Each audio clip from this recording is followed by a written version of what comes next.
but effective. Welcome to Boring But Effective. We have a genuine Melbourne superstar with us today. He's theatre actor, freelance reporter, and general man about town, and more importantly, he's just a generally good person. I talk of the fabulous Allan Raskall. Welcome, Alan.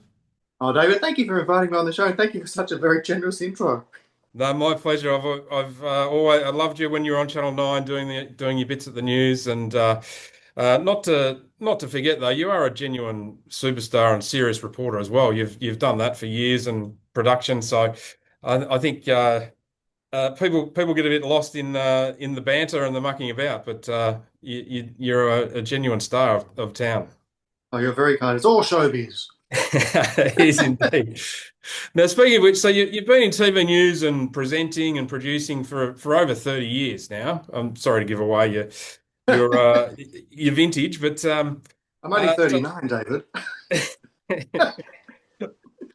now, who's the best person you've had the opportunity to work with and why? Well, that is a very big question to ask because have done this for 30 something years, and it's almost like choosing your favorite child. Not that my wife and I have children, but I like learning things from people, and so I have to look at it from that perspective. And you learn something from everyone every day. You learn something new every day, but there are a few people stand out. Obviously, there was the late Ian Cook, who was the director of news at the Nine Network. He gave me my very first job, so he was a great mentor.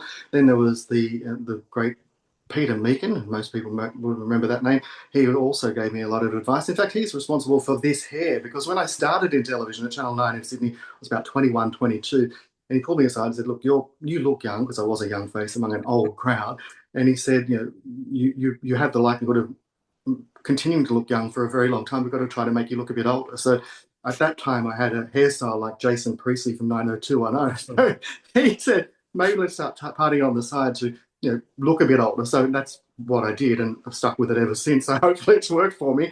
And then the late Ian Roscoe, who used to read the Today Show news in Sydney, because I am originally from Sydney. So he gave me a lot of advice. He was a very humble fellow. And I used to sit, and people didn't realize this, but I used to sit off camera on the news desk while he read the news at the Today Show so I could get a feel for how it all worked. And of course, here in Melbourne, Peter Hitchener, how can you go past him? 50 plus years reading news for the Nine Network. He's now 80 and still doing it. He's an incredibly humble man. He's an incredibly generous man. He and Ian Ross are, the late Ian Ross, off camera, they're exactly the same as they are on camera, just warm, friendly, genuine, down to earth people. Fantastic. Yeah, I did see the photos of you emceeing Hitch's 80th, which was wonderful, and he's known around the golf course these days. He doesn't hit it as far as he used to, but he still gets out there and has a good time. Yeah, good on him. Yeah, no, that's certainly a good list of who's who, I tell you. Thank you. What's the most memorable report you've done? And tell me who, when, where, and why does it stand out to you? No, and look, I'll go the entertainment route because it's a fun area. But having done this for so long, I've had a lot of pinch me moments because you get to play and talk to people who you grew up watching on television, who are huge stars. So a couple of people that I worked with, well, got the opportunity to interview were, I love the ladies from Absolutely Fabulous. Grew up watched them in the early 90s, such an irreverent couple. And I was very fortunate to get to interview them on the gold carpet at Crown in Melbourne when they came here to launch their one and only Absolutely Fabulous movie. And it was a fascinating thing to do. It was a real pinch me moment. The ladies were very generous with their time. Jennifer Saunders was very much like Eddie, her character Eddie. Joanna Lumley was very much like her character, obviously, Patsy. But it was an interesting dynamic as well because most people would probably nowadays think that Joanna Lumley was the biggest star because of her role of Patsy. But she was, again, an incredibly humble person. So you'd ask a question and she would stand back and let Jennifer answer first, and then she'd come in. So it was a fascinating dynamic, and it was a really, as I said, a great fun interview. I was wearing a faux fur jacket, and I handed them glasses of, well, flutes of sparkling apple juice to look like champagne for props. It was a really good fun interview. In fact, I think at one stage Jennifer Saunders said he's a crazy man, and probably true. That sounds so good. Oh, they are good fun, and sorry to hear that it wasn't Bolly and it was just the apple juice. Exactly. I almost had to, grab that. I had to like claw that champagne flute out of Royal Joanna Lumley's hand, saying, "It's only apple juice, Joanna. It's not champagne." That's so good, so good. That sounds like it would have been a fabulous day and fabulous interview. Oh, look at this, Congrats. and look, a lot of people, as I mentioned, showbiz now, the razzle dazzle of showbiz. Those stars, they are all pretty incredible, generous with their time.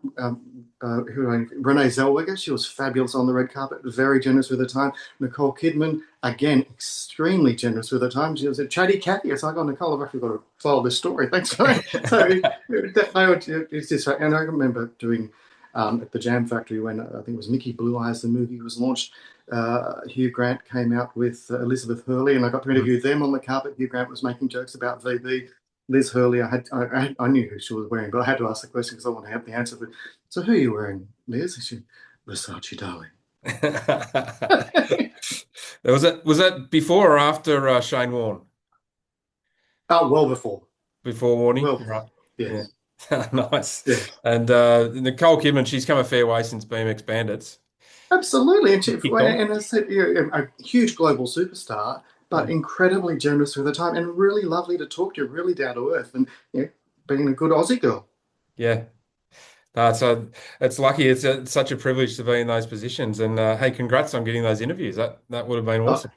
oh, you're very kind. Thank you. And that is the beauty of what I do. It gives you access to people and places you otherwise wouldn't have access to, and I've never taken it for granted. Yeah, no, it's terrific. Hey, what are you up to at the moment? What's your main projects? I saw you were doing a little bit of chatting with Seb Costello and those sort of things. There was some things in the mix. What's happening? Yeah, look, it's been a couple of years since I was with Nine, and so I've been kind of experimenting really in that time. So I've done talking about stage shows. I've done some podcasts. Earlier this year, I was asked by some producers to front as a host an entertainment show as a pilot. That show was shot in February. In recent weeks, it has gone to the network, so it's currently sitting with the networks to determine, what, if anything, they will do with it. It's an entertainment show primarily to promote the entertainment industry and live entertainment, so the big shows, and it's an avenue for stars, be they local, national, international, or even you know, up and coming talent, so they have a platform to present their talent. So hopefully that does come off. We'll see what happens there. I have been asked to take part in another stage show as well. But as I mentioned, I have had a couple of years off. I'm getting bored now, and my wife has said, "Get off your bum and get a job." So if anyone knows of anything, call me. Call me now. Well, there you go. Alan is available. I am free. Yeah, Weddings, there you parties, go. anything. Wow, look out. There's a man about town. So that look, hey, I hope that goes well and the stage shows and that sort of stuff. It'd be a shame that we don't see you on our screens and doing your fabulous thing because you're a Melbourne institution and it'd be wonderful to see you in a more permanent basis back on our screens. Oh, that's very kind of you. So if any television executives are watching, you know what to do. Yeah, that's it. He's he's on Instagram. Hit him up. Uh, I'm everywhere. I'm cheap. Hey, thanks so much, Alan. Now we kind of do these in two parts. Okay. So we move on to a bit of fun now, and we Okay. get to know a bit more about you. So tell us what's your favorite meal? Oh, without a doubt, pretty humble. I love spaghetti bolognese. Love a good spag bowl. Spag Can't go bowl. past it. Messy but delicious. Simple and straightforward. There you go. Too easy.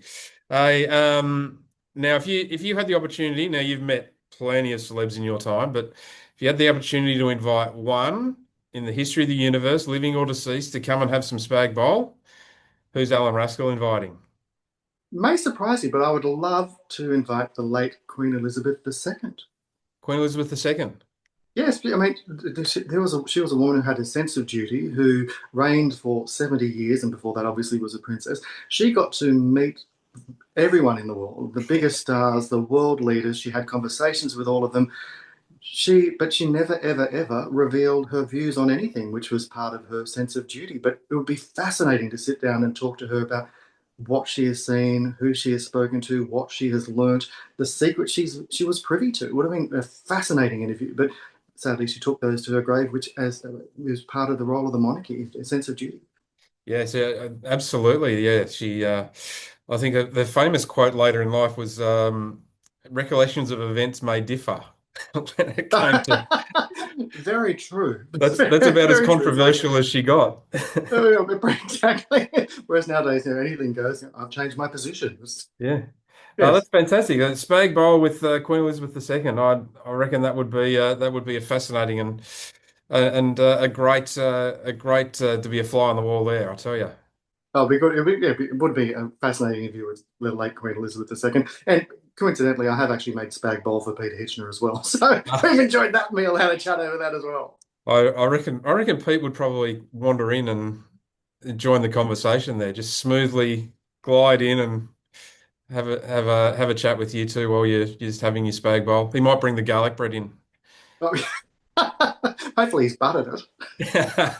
That's it. That's it. Hey, so now do you do charity events and emceeing and that sort of jazz? Is that Yeah, I do. Yeah, yes, I do. Yeah, I do all that type of stuff. Yeah, 100% I do that. I've emceed an event recently where, sadly, it's usually emceed by my dear friend Peter Smith, but he took ill just as it started, so I was dragged up to fill those very big shoes. I hope I did that a bit of justice.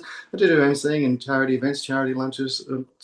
I do a bit of everything because also part of, I was taught this growing up, but also part of the position that I'm in, you've also got to give back. mm, You just have to give back. I mean, and that's there's a sense of duty there as well. I mean, you've been given opportunities. Sometimes it is good to pay it back and pay things forward. that's it. That's you get more bees with honey than you do with vinegar, and you put a little bit of honey out there, and makes the world a better place. We're putting out lashings of honey now. So how do we get in touch with you? If someone wanted you to come along and MC their business lunch or their charity event, or how would we get in touch with you, Alan? Oh, look, I'm on all the platforms: LinkedIn, X, Insta. DM me. I'm contactable any time of the day. Just get in contact, and I always respond. I respond to everyone on social media because I think that's important as well. If someone's taken the time to message you or send you a lovely message or ask you a question, it costs me nothing to answer back. Perfect. Oh, great. So thanks so much for coming on, Alan. Financial planning stuff is me. That's how you get in touch with me. Here's Alan's info here, all his handles. Hit him up. He's free and ready, looking for work. Bring it on, and thank you so much for having me on your show. My pleasure. Good on you, Alan. Have a great day. See ya. See ya. Boring. But effective.